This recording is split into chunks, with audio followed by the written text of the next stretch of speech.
Olá, boas-vindas à nossa explicação de hoje. A gente vai desmistificar um campo de estudo fascinante e responder a uma pergunta muito direta. O que são exatamente as ciências da religião? A ideia aqui é entender de um jeito bem simples como a fé, as crenças e os dogmas são estudados lá dentro do ambiente acadêmico. Vamos traduzir conceitos que parecem complexos e mostrar a estrutura dessa ciência, usando dados e fatos históricos, que com certeza vão mudar a forma como a gente enxerga esse tema. Então, vamos mergulhar direto no nosso roteiro. Primeiro, a gente vai ver o que é essa ciência. Depois, passamos pela origem e história. Entramos na regra do agnosticismo, fazemos um comparativo em teologia versus ciência da religião e fechamos falando sobre o mercado de trabalho. Começando pela nossa primeira sessão. O que é essa ciência? O papel do observador imparcial. Para quem assiste, pode surgir aquela dúvida bem natural, né? Como é possível estudar a fé sem de fato praticar uma religião? Afinal, a gente sabe que a religião mexe com o que há de mais íntimo no ser humano. Será que tem como olhar para isso tudo de fora, usando só uma lente analítica? Bom, é exatamente essa base de tudo que vamos explorar agora. A resposta para essa pergunta está justamente na definição das ciências da religião. A gente está falando de uma disciplina acadêmica que é puramente empírica e não confessional. O que isso significa na prática? Significa investigar as religiões focando nos fatos, nas manifestações culturais, na história e na sociedade. O compromisso principal de quem pesquisa nessa área é manter o distanciamento e o respeito, ou seja, não se questiona se a verdade de uma religião está certa ou errada. O foco não é debater se algo é divino ou não, mas sim olhar para a religião como um fenômeno estritamente humano. E isso nos leva à seção 2, a origem e a história. Vamos dar uma olhada nas raízes dessa ciência? E isso ilustra perfeitamente como essa vontade de observar a fé de forma objetiva não é nenhuma novidade. A coisa toda começou a tomar forma lá na Europa por volta de 1870, muito por causa de Friedrich Max Müller, que é considerado o pioneiro dessa área. Aqui no Brasil, o pensador Raimundo Farias Brito já falava sobre o tema em 1914, mas a institucionalização para valer só aconteceu em 1969, quando a Universidade Federal de Juiz de Fora, a UFJF, criou o primeiríssimo departamento do país. Foi aí que essa ciência entrou com os dois pés na academia brasileira. Entrando agora na nossa terceira sessão, a regra do agnosticismo. Vamos entender qual é a metodologia central aqui. Como a gente sabe, toda ciência precisa de regras bem firmes para manter a objetividade. Dá uma olhada nessa imagem do cabeçalho da revista acadêmica Religions Treskeia. Ela serve para lembrar a gente de que estamos falando de um campo sério, com publicações revisadas por pares e uma metodologia muito pesada. Estudar religião na academia não é achismo ou observação casual. É pesquisa empírica com fontes validadas e um paradigma científico extremamente rigoroso. E esse paradigma tem um nome específico, agnosticismo metodológico. É um termo que foi criado por Ninian Smart lá em 1973.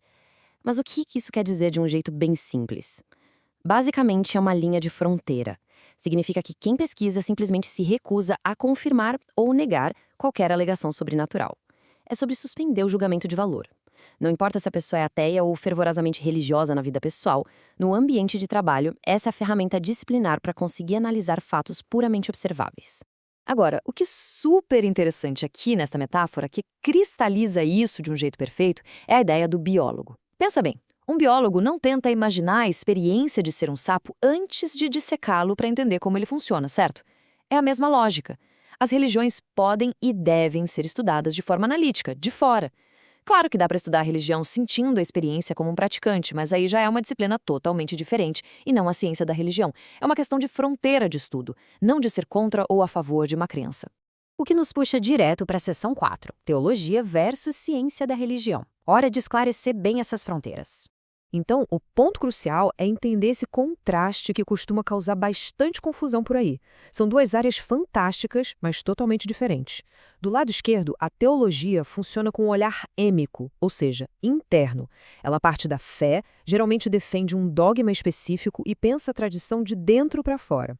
Já do lado direito, a ciência da religião atua no campo ético, que é externo. Ela exige uma observação empírica e não confessional, muitas vezes comparando várias tradições sem se amarrar a nenhuma.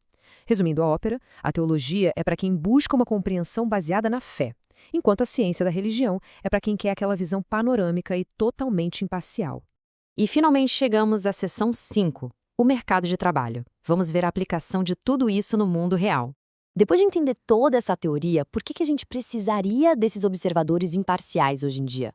A verdade é que a sociedade moderna exige profissionais que saibam construir pontes de tolerância em ambientes muito plurais. E as vagas vão bem além da sala de aula universitária. Claro, a docência é fortíssima, como dar aulas de ensino religioso laico nas escolas. Mas essa formação abriu portas imensas para consultoria em empresas, ajudando na gestão de diversidade corporativa, para o trabalho como assessor em ONGs focadas em direitos humanos e diálogo interreligioso, e até na mídia, prestando consultoria para garantir que as diversas fés sejam retratadas com respeito na comunicação. O legal é que entrar nesse mercado, que só cresce, é muito mais acessível do que parece. As fontes destacam, por exemplo, o caminho da R2 Formação Pedagógica. É um curso rápido, de 6 meses, perfeito para quem já tem um diploma de bacharel ou tecnólogo. Essa formação foca exatamente nos conhecimentos pedagógicos, permitindo que o profissional entre no mercado de trabalho das ciências da religião de forma super rápida, amparada e totalmente reconhecida. Para fechar nossa análise, fica uma reflexão bem poderosa. No mundo tão dividido por dogmas, crenças e opiniões conflitantes, não seria a ciência mais importante justamente aquela que escolhe não tomar partido? Aquela que dá um passo atrás, aplica o agnosticismo metodológico e foca em mapear e respeitar o fenômeno humano em toda a sua complexidade? É a verdadeira empatia sendo exercida através do rigor acadêmico. A gente espera que essa explicação tenha deixado o universo das ciências da religião muito mais claro para todo mundo. Muito obrigado por acompanhar nosso conteúdo até aqui.